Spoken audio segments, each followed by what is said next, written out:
Hello and welcome. Please get yourself comfortable, and before I dive into the madness, let me hit you with a few lines that will rattle your afternoon tea.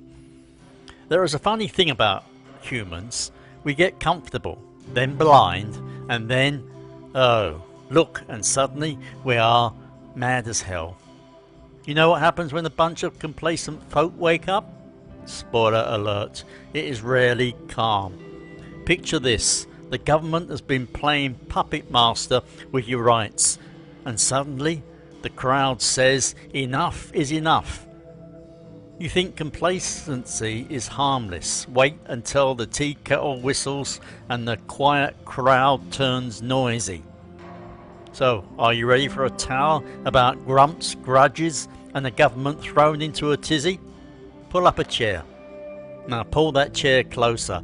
I have a story worth your salt. First, let us settle what I mean by complacent and complicit. Now, complacent, my friends, is when you are sitting in your favourite armchair, nodding to the radio, utterly content or blasé about the mess, ruin outside your window. You do not stir, you do not fret.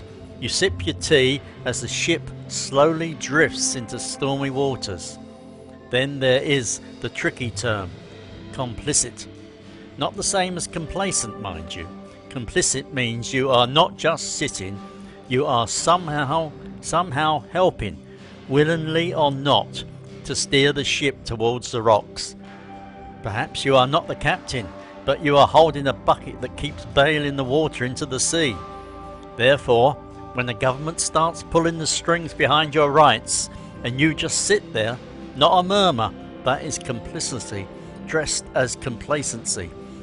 However, imagine this, the unexpected mass suddenly wakes up like grumpy old cats roused from a nap, realizing that their rights have been stolen, so they are no longer keeping quiet. What happens next? Well, the fireworks start. Suddenly those snug armchair dwellers storm the streets, fueled by a mix of indignation and freshly brewed outrage.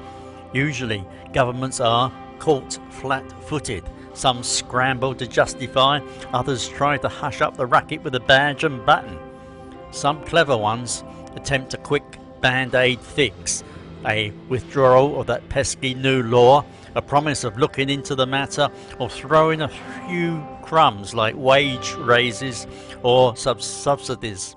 Nevertheless, here is the delightfully chaotic twist.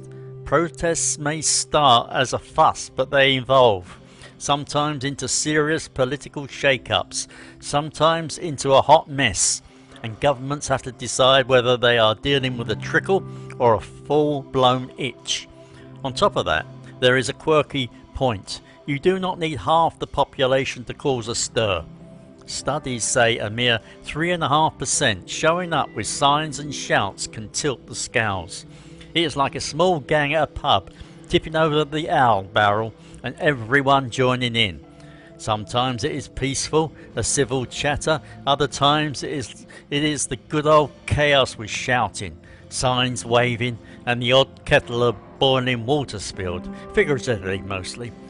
The government, now awake from its slumber, might send in squadrons of handshakes and promises, or tougher boots to stomp down the noise.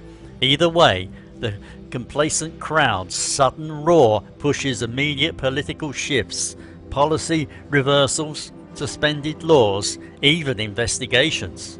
However, be warned, these quick fixes often just scratching the surface until the kettle boils over again.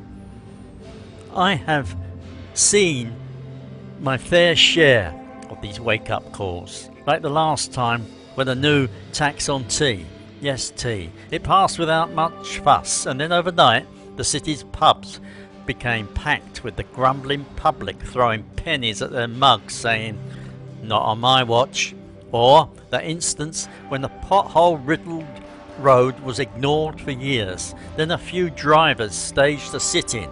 Suddenly magic. Repairs happened at lightning speed, sometimes.